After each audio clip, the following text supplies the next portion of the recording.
Irmãos, abramos a palavra de Deus na carta aos Hebreus, capítulo 6. Ouçamos a leitura do verso 4 até o verso 12. Hoje à noite queria falar sobre um dos 5 pontos do calvinismo, o último deles, que é a perseverança dos santos, um tema proeminente dentro da tradição reformada. Hebreus, capítulo 6, do verso 4 a 12. É impossível, pois, que aqueles que uma vez foram iluminados, provaram um dom celestial, se tornaram participantes do Espírito Santo, provaram a boa palavra de Deus e os poderes do mundo vindouro e caíram. Sim, é impossível outra vez renová-los para arrependimento, visto que de novo estão crucificando para si mesmos o Filho de Deus e expondo-o à zombaria. Porque a terra que absorve a chuva que frequentemente cai sobre ela e produz plantas úteis para aqueles que a cultivam, recebe bênção da parte de Deus.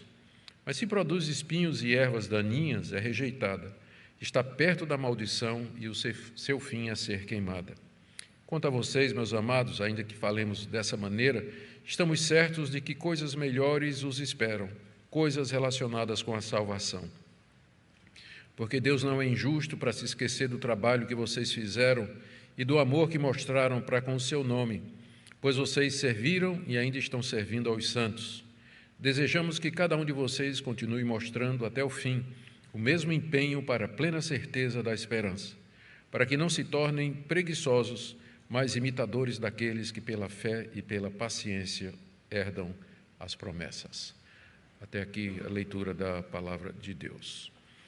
Pai querido, mais uma vez nos achegamos a Ti, suplicando a iluminação do Teu Espírito Santo para a compreensão destas palavras tão solenes e dessa advertência tão grave e também da esperança sublime que o Senhor coloca nesse texto para nós. Nós oramos, ó Deus, por compreensão e aplicação ao nosso coração, em nome de Jesus. Amém. Irmãos, nós estamos celebrando os 504 anos da Reforma Protestante, desse fim de semana, dia 31 de outubro, hoje. Como resultado da Reforma Protestante, surgiram aquilo que ficou conhecido como os 5 pontos do calvinismo. Não foi Calvino quem os elaborou, eles foram elaborados algum tempo depois, mas refletem a teologia e o pensamento desse que é um dos reformadores mais importantes, se não o maior deles. E um dos 5 pontos do calvinismo é exatamente esse que nós queremos tratar essa noite, a perseverança dos santos, que basicamente diz que aqueles que foram verdadeiramente salvos, regenerados, jamais cairão desse estado de graça e jamais se perderão. Em outras palavras, é o ponto que fala de que a salvação não se perde, que aquele que foi salvo pela graça de Deus, ele continuará nessa condição até o fim, até que ele entre no reino eterno de Deus, ou pela morte ou pela vinda do Senhor Jesus Cristo. Esse ponto foi elaborado, como eu já disse, algum tempo depois de Calvino, pelo Sínodo de Dort, na Holanda, como uma resposta aos discípulos de um professor de teologia chamado Jacobus Arminius, que defendia, não ele, mas os seus discípulos, e não todos, alguns deles, que o crente pode perder a salvação que lhe foi dada por Deus. E uma das passagens da Bíblia que está no centro desse debate, que dura até o dia de hoje, é exatamente essa passagem que eu li para vocês, especialmente do verso 4 até o verso 8. Há 2 interpretações mais comuns dessa passagem. E o ponto central é de quem ou a quem o autor da carta aos Hebreus está se referindo. A primeira interpretação é de que ele está se referindo a crentes verdadeiros e que eles podem, depois de terem provado a salvação, de terem sido salvos, vir a cair de forma irremediável e a ponto de não voltarem mais a ser salvo, a não ser, os casos mais radicais. Geralmente essa é a posição defendida pelos irmãos de tradição pentecostal, metodistas, Igreja do Nazareno e outras igrejas que têm a influência de Armínio e de João Wesley. A outra interpretação é que aqui o autor da carta aos Hebreus está se referindo a pessoas que eram membros das igrejas, mas que nunca tiveram uma experiência real de conversão. Eles nunca foram realmente salvos, apesar da experiência que eles tiveram. Porque crentes verdadeiros, eles não caem definitivamente da graça de Deus e nem se perdem, porque quem lhes garante a salvação é Deus. O Deus que desde a eternidade os amou, os separou e os escolheu e os elegeu para a vida eterna. Aqui está falando, o autor da carta aos Hebreus se refere a essas pessoas que participavam das igrejas, mas que voltaram atrás no primeiro compromisso com Cristo, desperdiçando assim toda a experiência que tiveram, e que são considerados como apóstatas, pessoas que, de uma forma irreversível, tomaram a decisão de se afastar de Cristo Jesus. Essa é a posição dos reformados em geral, de que essa passagem aqui não está se referindo a um crente verdadeiro, mas a falsos professos, pessoas que durante um tempo frequentaram a igreja, participaram da igreja, mas depois eles abandonaram definitivamente a igreja para nunca mais voltar. Eu creio que essa é a posição que traz menos problemas na interpretação, lembrando que é uma das passagens que está incluído naquilo que nós sempre dizemos, que há trechos difíceis de interpretar na Bíblia e que nem sempre o seu significado fica evidente.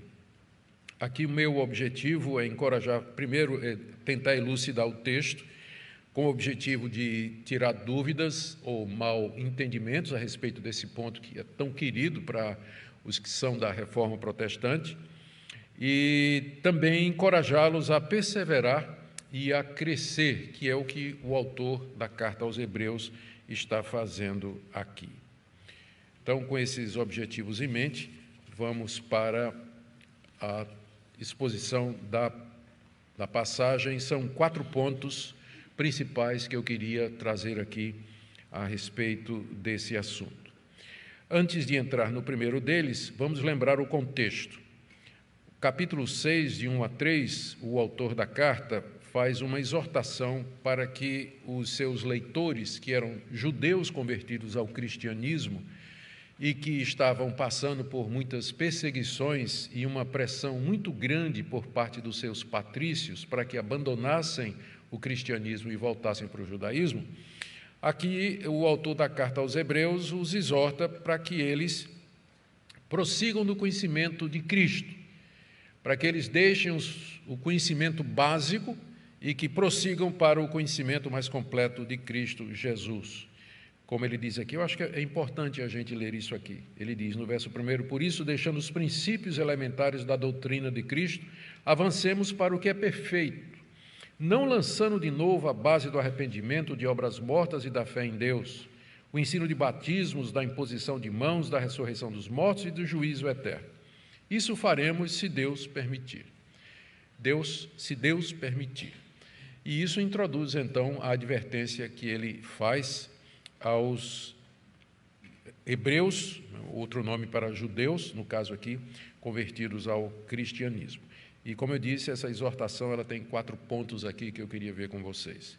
Primeiro, é possível que alguém tenha uma experiência religiosa muito profunda sem que seja realmente convertido e salvo. É possível que alguém tenha emoções, sentimentos e experiências religiosas, mas que não são resultado de um coração regenerado, de uma natureza que foi mudada e nem da presença do Espírito Santo no seu coração. Um dos palestrantes do nosso encontro da fé reformada, que se encerrou ontem, foi o Dr. Heber Carlos de Campos, que falou a respeito da experiência religiosa na vida do cristão a partir da obra de Jonathan Edwards. E ele citou como Jonathan Edwards, um dos maiores teólogos, inclusive considerado um dos maiores filósofos que os Estados Unidos já produziu, como ele claramente diz que os afetos religiosos, uma pessoa pode ter afetos, chama de afeição, né? Ele pode ter sentimentos, afetos e amores religiosos, sem que seja realmente salvo. Porque mesmo que a pessoa não seja, mesmo os descrentes em Jesus Cristo, eles continuam sendo religiosos. Pessoas de todas as religiões, eles vão dizer para vocês que eles sentem a presença de Deus, ou que sentem alguma coisa, eles se emocionam, eles choram, eles se dedicam àquilo que eles acreditam. Então, a experiência em si, ela não prova muita coisa. Ela não prova muita coisa. Então, dessa perspectiva, vem esse primeiro ponto aqui, que é possível alguém ter uma experiência religiosa, cristã, e não ser salvo. E não ser salvo.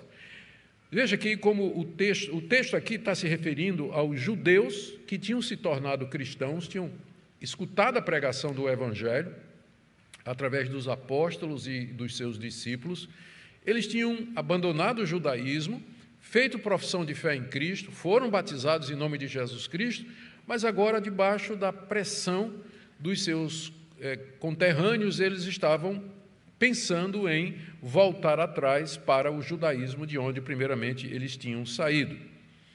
A experiência, então, a que o autor da carta aos Hebreus se refere, está aqui. São, basicamente, 5 coisas, 5 aspectos da experiência. Eles foram iluminados, verso 4. É impossível, pois, que aqueles que uma vez foram iluminados, quer dizer, a luz do Evangelho brilhou, e eles perceberam que Cristo era o Messias, foram recebidos na igreja e foram batizados. Segundo, ainda no verso 4, eles provaram do dom celestial, ou seja, emocionalmente sentiram a alegria de acreditar em Jesus como o Messias prometido, participaram da ceia do Senhor, como os demais também. Se tornaram participantes do Espírito Santo no verso 4, talvez tiveram imposição de mãos, participaram das operações do Espírito Santo como despertamento, compreensão, entendimento. A gente tem que lembrar que o Espírito Santo, ele não atua somente salvadoramente, ele tem aquilo que a gente chama de as ações comuns do Espírito Santo sobre toda a humanidade.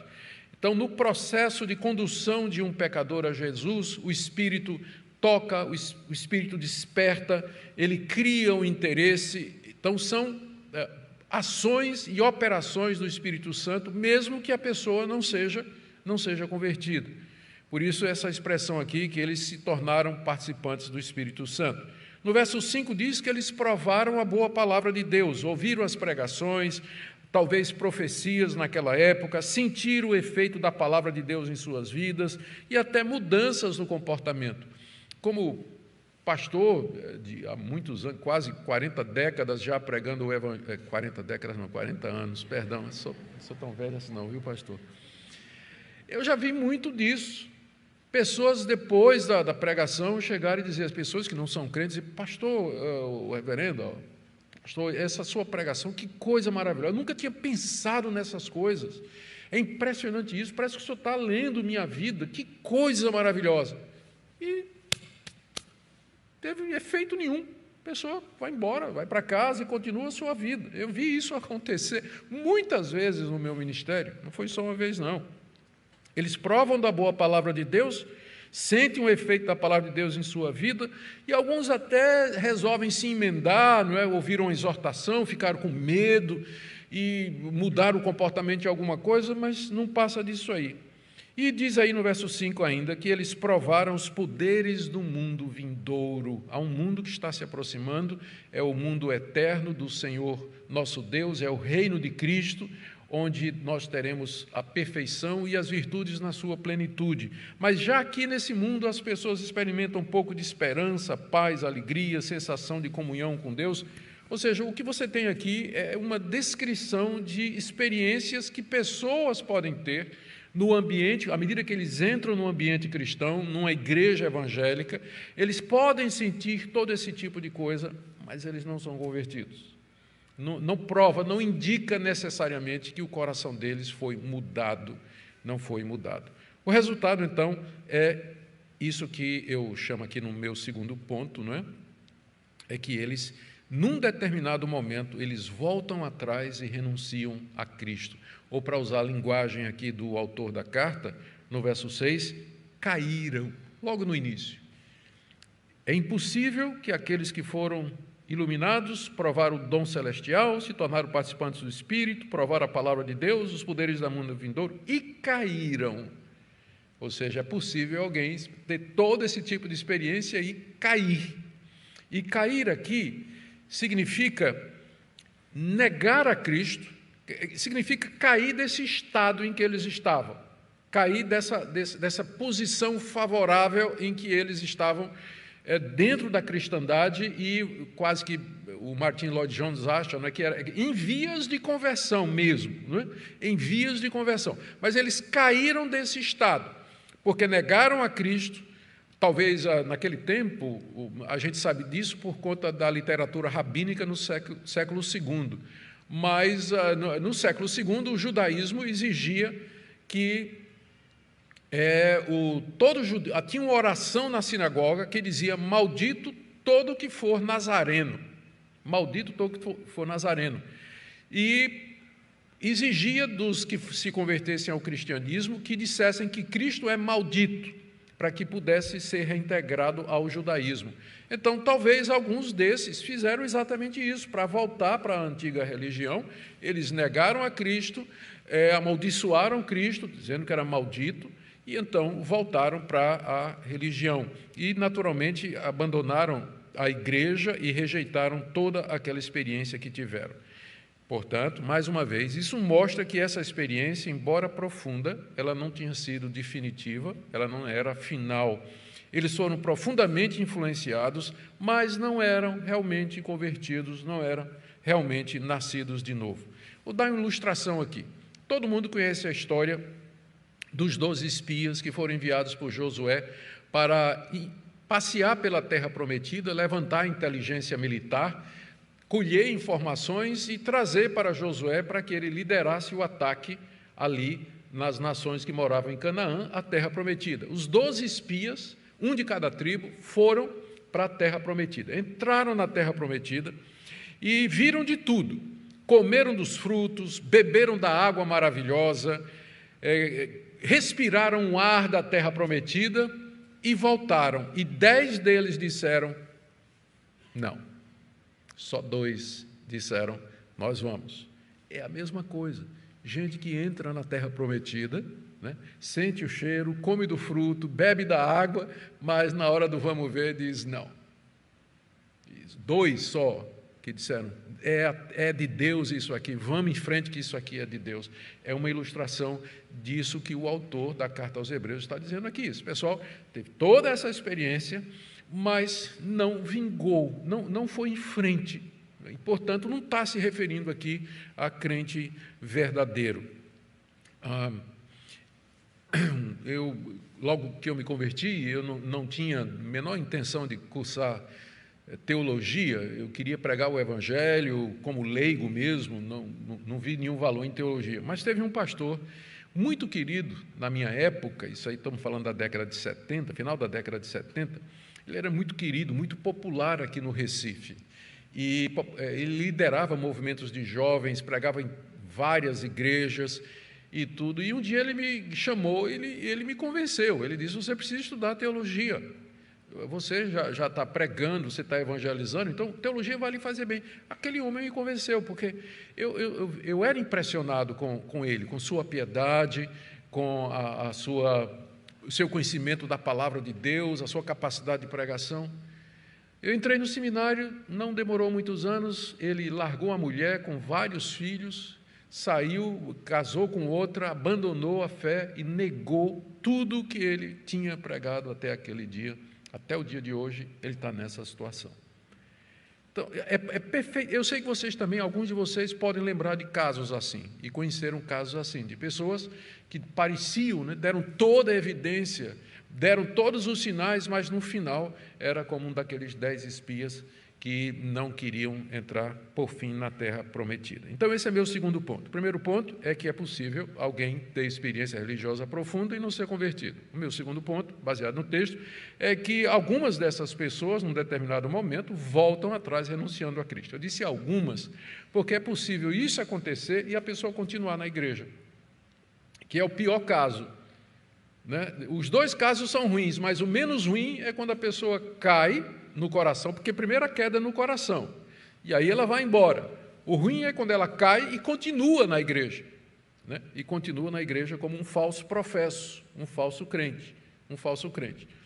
Bom, mas meu terceiro ponto é, com base no texto, é que não há possibilidade de um novo arrependimento para essas pessoas que conscientemente e voluntariamente rejeitam a obra do Espírito Santo e renunciam a Jesus Cristo depois de ter tido uma experiência profunda como essa que elas tiveram. Uma vez que eles renunciaram, uma vez que eles negaram, uma vez que eles voltaram atrás, cai naquilo que a gente chama de apostasia no Novo Testamento e não há possibilidade de um retorno. Quem diz isso é o autor da carta aqui, como eu quero ver com vocês. Primeiro, ele começa no verso 4 dizendo, é impossível, e aí ele repete no verso 6, e caíram, sim, é impossível. Então, duas vezes ele diz que é impossível. O que é impossível? É impossível outra vez renová-los para arrependimento. É impossível outra vez renová-los para arrependimento. Ou seja, essas pessoas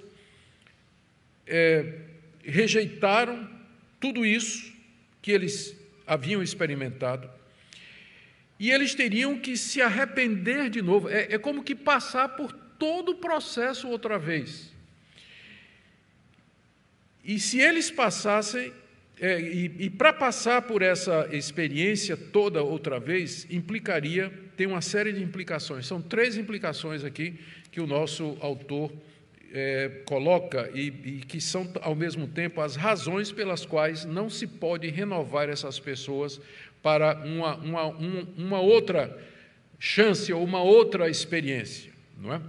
Aqui talvez seja o momento da gente dizer que provavelmente, isso que o autor de Hebreus está chamando de uma queda inexorável, que não tem retorno, é a mesma coisa que Jesus chama de blasfêmia contra o Espírito Santo, em Marcos capítulo 3, e a mesma coisa que o apóstolo João chama de pecado para a morte, em 1 de João capítulo 5, verso 16. Em todos esses casos é dito que esse tipo de pecado não tem perdão, não tem volta.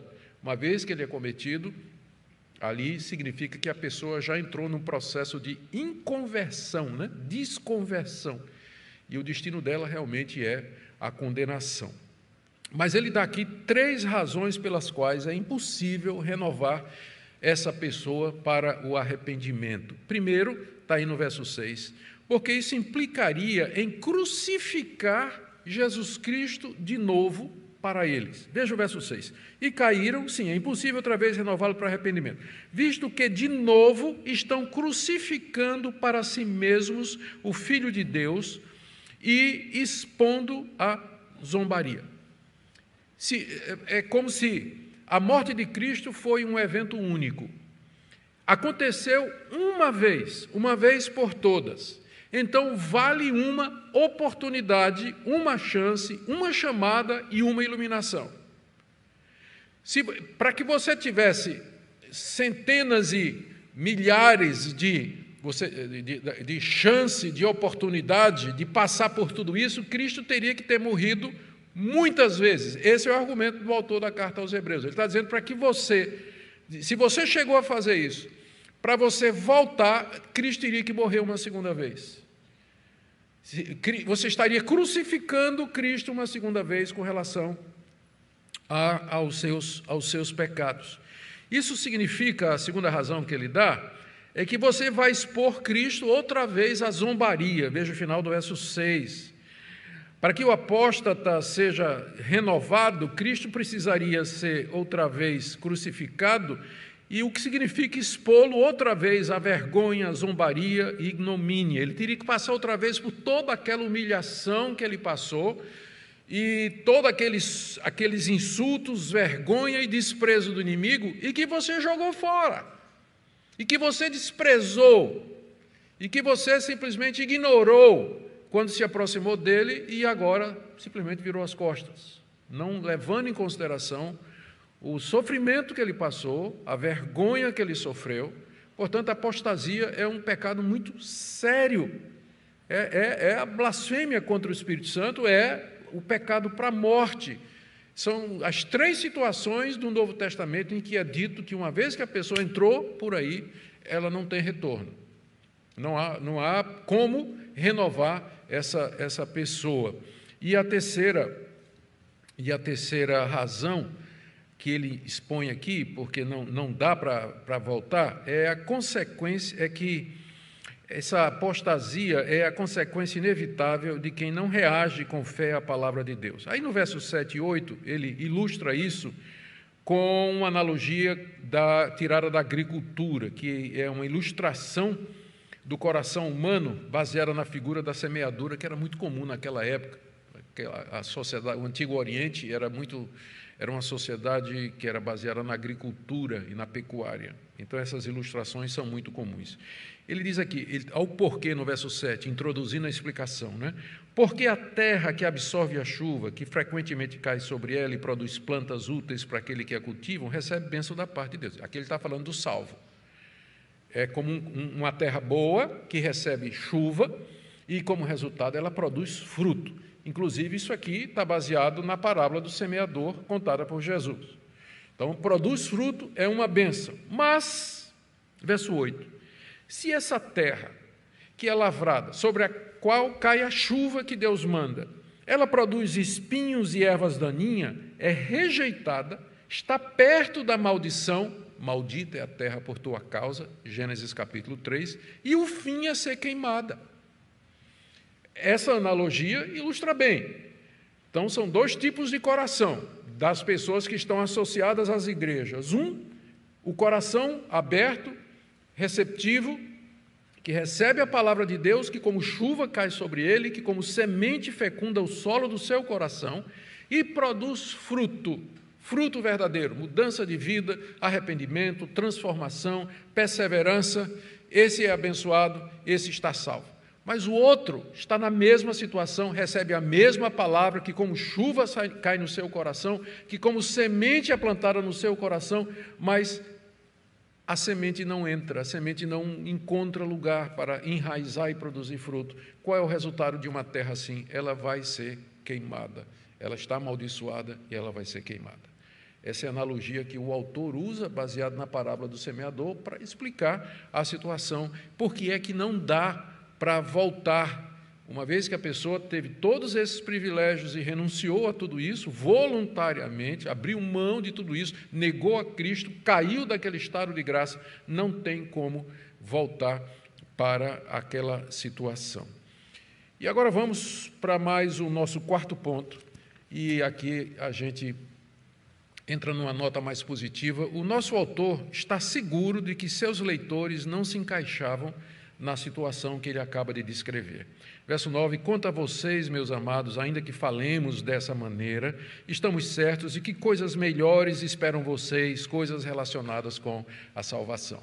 Então, aqui ele explica, né? Note o contraste. Quanto a vocês, meus amados, aqui ele já coloca os seus leitores em contraste com essas pessoas que ele acabou de descrever. Ele faz a diferença entre os leitores que eram crentes e os que não eram, os que eram terra boa e aqueles que eram terra ruim.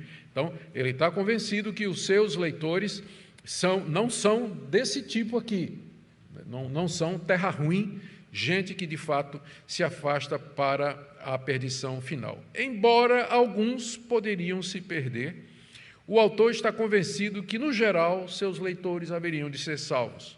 Eles haveriam de experimentar o que ele chama aqui de coisas melhores do que aquelas mencionadas na passagem anterior. Você pode perguntar, mas o que é melhor? O que é melhor? O que é melhor de experimentar o Espírito Santo, provar a boa palavra de Deus, os poderes do mundo vindouro, o dom celestial? O que é melhor do que isso? A vida eterna. o novo céu e a nova terra onde habita a justiça, perdão de pecados. Existem coisas melhores do que essas experiências. E o nosso autor aqui está convencido que seus leitores são desses que vão experimentar essas coisas melhores e que estão relacionadas com a salvação. Mas qual é a razão pela qual ele está convencido disso? Ele diz aí, a partir do verso 10, porque Deus não é injusto para se esquecer do trabalho que vocês fizeram e do amor que mostraram para com seu nome, pois vocês serviram e ainda estão servindo aos santos. A evidência das obras, a evidência da mudança de vida, a evidência da transformação. Ele diz aqui, Deus não é injusto no dia do juízo, Deus não vai ser injusto, para se esquecer, primeiro, do trabalho que vocês fizeram. O coração transformado, a experiência religiosa verdadeira, ela se transforma em trabalho pelo reino de Deus, trabalho pelo próximo, em ação, que mostra que a experiência não é fake, não é falsa, não é apenas emocionalismo barato. Então, Deus não está esquecendo, no dia do juízo, Deus não vai esquecer o trabalho que vocês fizeram. Segundo, o amor que vocês mostraram para com o seu nome, ou seja, a perseverança diante da tentação de voltar atrás, da ameaça, do assédio, das perseguições, mas mostraram amor ao nome de Jesus e não vacilaram, não voltaram atrás. E terceiro, vocês serviram e ainda estão servindo aos santos, visitando aqueles que estavam presos, cuidando daqueles que estavam doentes, socorrendo os pobres e as viúvas, ou seja, a vida deles, as ações, as boas obras mostravam e davam evidência, a ponto de que o autor, ele diz assim, vendo isso aí e sabendo que Deus não é injusto, Deus vai se lembrar disso no dia do juízo. Eu estou certo de que vocês não são desse grupo aqui. Vocês vão experimentar coisas melhores e que pertencem à salvação. Essa é a razão pela qual ele está convencido que seus leitores não são desse grupo. Mas se ele está convencido, por que então essa advertência tão severa e geral? Ele dá 3 motivos, a partir do verso 11. Primeiro, ele deseja que cada um dos hebreus continuasse a mostrar o mesmo empenho no Evangelho até o fim, verso 11. Desejamos que cada um de vós continue mostrando até o fim o mesmo empenho. Cada um de vocês, sem exceção. O mesmo empenho é o mesmo cuidado, a mesma diligência, o mesmo entusiasmo, dedicação, zelo e fervor pelas coisas de Deus. Eles davam evidência de salvação pelas obras, conforme eu já disse aqui. Mas já foi dito aqui no capítulo 11, de 11 a 14, que alguns deles eram crianças e ainda estavam precisando de leite materno. Alguns deles estavam devagar no crescimento, já poderiam ser mestres. Então, se por um lado eles estavam demonstrando obras e sinais claros de que eram salvos, por outro, eles estavam indo devagar. Eles poderiam ter avançado mais. Esse é o ponto aqui do capítulo 5. Por isso, o autor, se por um lado vê a evidência da salvação, por outro, ele é cauteloso. Ele diz, olha, eu quero que vocês continuem mostrando o mesmo empenho e a mesma diligência no Evangelho que vocês têm mostrado até agora. É preciso que vocês prossigam, que vocês vão em frente, que vocês perseverem, e isso até o fim. Para quê? Veja aí o final do verso 11. Para que vocês tenham a plena certeza da esperança. Isso aqui é fantástico para o tema certeza da salvação. A certeza da salvação, ela não está ligada diretamente à fé. Uma pessoa pode ter a fé salvadora, ela pode estar convertida e ela ainda não tem certeza disso, porque a plena certeza de salvação, como vocês estão vendo aqui, é o resultado de um processo, especialmente diante da possibilidade de que as pessoas estão enganadas, elas pensam que estão salvas, mas não estão, porque elas estão se baseando nos critérios errados. No caso deles aqui, essas experiências que já foram expostas como sendo insuficientes, porque não evitaram a queda. Para que você tenha plena certeza da sua esperança, a esperança aqui é da vida eterna em Cristo Jesus, você tem que perseverar nesse caminho. Você tem que mostrar o mesmo empenho, você tem que ir em frente. Se por um lado Deus nos elege, nos chama, e é Ele que garante, por outro lado Ele diz, persevere, mostre o mesmo empenho, use os meios de graça. As duas coisas andam juntas. É por isso que na Bíblia está cheia de exortação do tipo assim, quem permanecer até o fim, esse é que vai ser salvo. Se você virar as costas para o Evangelho, você vai ser condenado. E as pessoas ficam perguntando, mas pode perder a salvação? Não, o verdadeiro crente não perde. Mas a maneira pela qual Deus mantém o crente firme é através dessas advertências.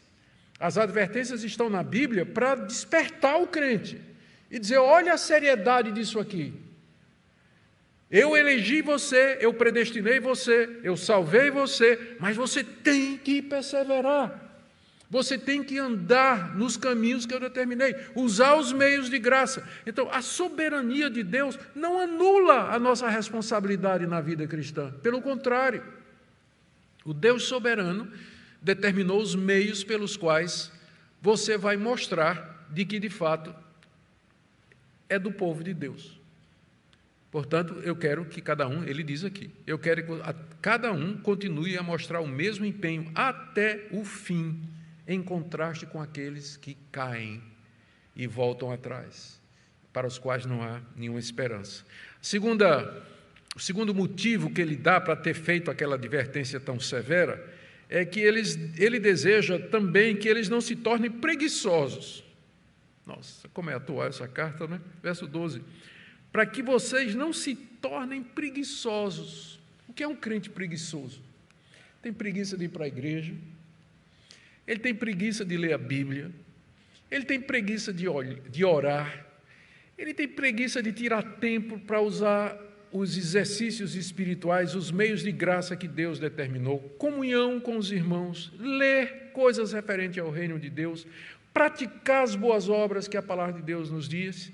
Ou seja, existe no nosso coração uma indisposição. Nosso coração é preguiçoso, é indolente por natureza para as coisas de Deus. Não fique pensando assim que, se você disser assim, olha, eu vou para a igreja quando Deus tocar meu coração e me der vontade. Não. Eu vou orar quando Deus me der vontade. Ou então eu vou orar quando eu sentir vontade. Sabe quando isso vai acontecer? Never. Porque a inclinação do seu coração é para a indolência, é para a preguiça. Para as outras coisas você imagine, para as coisas de Deus. Preguiça é pecado. E com relação às coisas de Deus é mais pecado ainda. Por que alguns ficam para trás e por que outros? Se você for examinar a vida de vários desses que caíram, voltaram e tudo mais, eles nunca realmente foram pessoas que se aplicaram a usar os meios que Deus determinou pelos quais a fé seria preservada, ela seria nutrida, fortalecida e desenvolvida. Preguiçosos, indolentes com relação às coisas de Deus. E, por último, ele diz no verso 11 que ele deseja que eles sejam imitadores daqueles que pela fé e pela paciência herdam a promessa. Queridos, Deus nos prometeu a vida eterna, mas isso é alguma coisa que você vai ter que herdar pela fé e pela paciência. Nós não somos salvos por obras, não somos salvos pela graça de Deus em Cristo Jesus. Aliás, isso é muito bem explanado aqui na carta aos Hebreus, mas ao mesmo tempo ele vai dizer que aquelas pessoas que foram salvas pela graça, aquelas pessoas que foram alcançadas pelo sacrifício completo de Cristo, elas vão perseverar, elas vão ser como os heróis da fé do Antigo Testamento, que ele vai citar no capítulo 11, que peregrinaram aqui nesse mundo, vendo as promessas de longe e professando que aguardavam a cidade celestial. Pela fé, eles viveram na antecipação de receber tudo aquilo que Deus prometeu. Abraão é o maior exemplo disso. Ele quer que nós sejamos imitadores de Abraão, imitadores de Isaac, de Jacó, dos heróis da fé do Antigo Testamento, que herdaram as promessas através de muito sofrimento, de muita perseverança, no meio de muita luta, no meio de muita hostilidade. E é por meio disso que a gente vai entrar no reino de Deus. Esse ponto da perseverança dos santos, ele foi muito enfatizado pelos reformadores, particularmente na segunda fase da reforma, quando ela chegou na Holanda e que teve a controvérsia com os arminianos.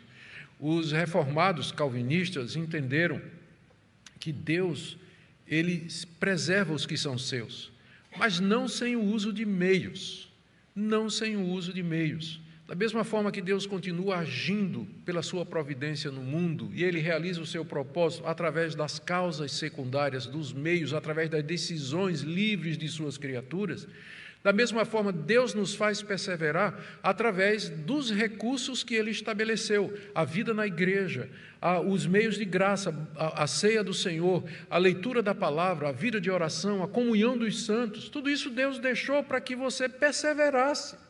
E dessa forma você alcançasse a promessa que Ele deixou. Então, se houver indolência, se houver preguiça, se houver negligência, vai cair.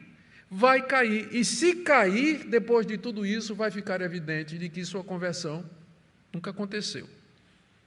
Que, de fato, você não é convertido. Eu quero caminhar para o fim aqui, lembrando do caso de Esaú, aqui mesmo na carta, no capítulo 11, se você quiser ver aqui comigo, capítulo 12, ele diz, cuidado, 12, verso 16, cuidem para que não haja nenhum impuro ou profano como foi Esaú, o qual por um prato de comida vendeu o seu direito de primogenitura.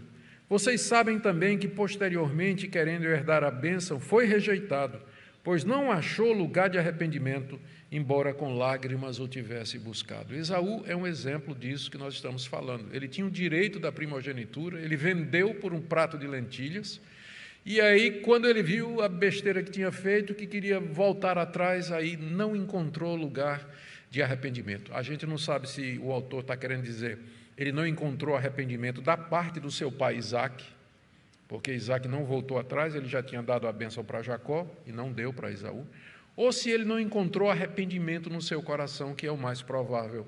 Ainda que ele tenha chorado, ele chorou porque perdeu as riquezas do pai, mas não havia arrependimento, o seu coração já não se arrependia mais. Ele olhou e disse, mas que besteira eu fiz, mas o coração já não se quebrava mais. Ou seja, você não pode se converter a hora que você quiser. Tem gente que diz assim, não, eu vou me converter mais tarde, deixa eu primeiro gozar a vida, não é? E aí mais tarde eu vou me converter, vou para a igreja, vou levantar a mão, vou na igreja e vou aceitar Jesus lá. Você não pode se converter a hora que você quiser. Esaú já não tinha mais lugar para arrependimento no coração dele, porque tinha passado, ele tinha caído, ele voltou atrás, ele desprezou a graça de Deus e o favor de Deus. Deixe-me fazer algumas aplicações aqui, concluindo. Primeiro, essa passagem, ela deixa muito clara a harmonia que existe entre a soberana vocação de Deus e a responsabilidade humana. Uma não anula a outra, O fato de que o autor da carta aos Hebreus está instigando, exortando os seus leitores a perseverar, a agir para herdar as promessas, não quer dizer a negação do conhecimento de que Deus preserva aqueles que são seus. Essas duas coisas andam juntas, como um pai que diz para o filho, né? Filho, leva esse balde d'água aí para sua mãe aguar as plantas, né? Aí tem um balde d'água enorme, pesado, e o menino aí de 4 anos pega o balde, né? Não consegue levantar, o pai vem e pega com ele e ajuda ele a levar, e ele, feliz da vida, chega na mãe e diz, mamãe, eu trouxe o balde d'água. Ele trouxe, mas a mão do pai estava ali também. No fim, você vai ser salvo porque você perseverou até o fim, mas é porque a mão do pai estava com você. Não é que você segurou na mão de Deus, né, como tem um hino muito antigo, né? Segura na mão de Deus. Não. É que Deus segurou na sua, porque se você segurar na mão de Deus, primeira topada você larga. Mas a mão de Deus nos segura com firmeza e nos conduz até a salvação, até a vida eterna, o reino do nosso Cristo. Eu quero dar uma segunda palavra aqui, talvez para você que acha que está nesse estado de apostasia. Talvez haja alguém que diga que já tentou, já experimentou, negou tudo, foi para o mundo, fez um monte de coisa errada, e você talvez esteja dizendo, não há esperança para mim. Eu creio que o fato de que você está preocupado, o fato de que você deseja, o fato de que você gostaria, talvez seja uma indicação que você ainda não chegou nesse ponto.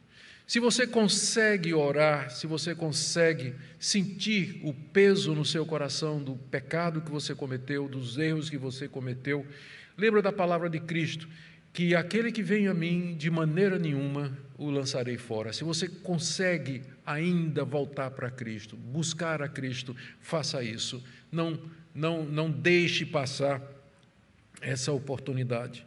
A segunda palavra é para aqueles que estão lidando com pessoas assim. Talvez você conheça alguém, um amigo seu, um parente, um cônjuge, que um dia teve todas essas experiências, passou por tudo isso na igreja e abandonou tudo definitivamente. Nós não sabemos em que ponto ou nível está o coração das pessoas, porque existe uma diferença entre Judas e Pedro. Ambos fizeram uma coisa parecida, não é? Ambos negaram a Cristo. Só que Judas não era de Deus, era filho da perdição. E Pedro chorou amargamente, e ele buscou ao Senhor Jesus. Então você não sabe se esse seu amigo, familiar, parente, cônjuge é Judas ou Pedro. Então ore por ele, enquanto há vida, há esperança. Enquanto há vida, há esperança. E uma palavra para quem tem filhos desviados. Que foram criados no Evangelho e simplesmente abandonaram a fé e não seguem no caminho de Deus. Você não conhece o coração dos seus filhos. Não desista, ore, fale, seja sábio. E para você que está receoso de vir a cair, ou que está sendo tentado, prossiga, cresça, se esforce, busque a presença de Deus. E por último, queridos, louvemos a Deus que nos sustenta e nos guarda para o seu reino. É Ele quem segura os seus, por isso os seus eleitos vão perseverar até o fim. Amém? Ó Deus querido, livra-nos do mal. Nós não queremos cair, nós não queremos virar as costas para Ti. Por isso, tem compaixão de nós. Desperta, Senhor Deus, os indolentes e preguiçosos, aqueles que têm uma falsa segurança de salvação. Nós pedimos que o Senhor fale ao coração de cada um deles, para a plena certeza da esperança. Abençoa a nossa igreja, para que ela seja uma igreja de pessoas que, de fato, são convertidas e salvas, e que não haja nenhum de nós enganado pela dureza do seu coração, pelo engano do pecado. Ouve a nossa oração, é o que pedimos em nome de Jesus. Amém.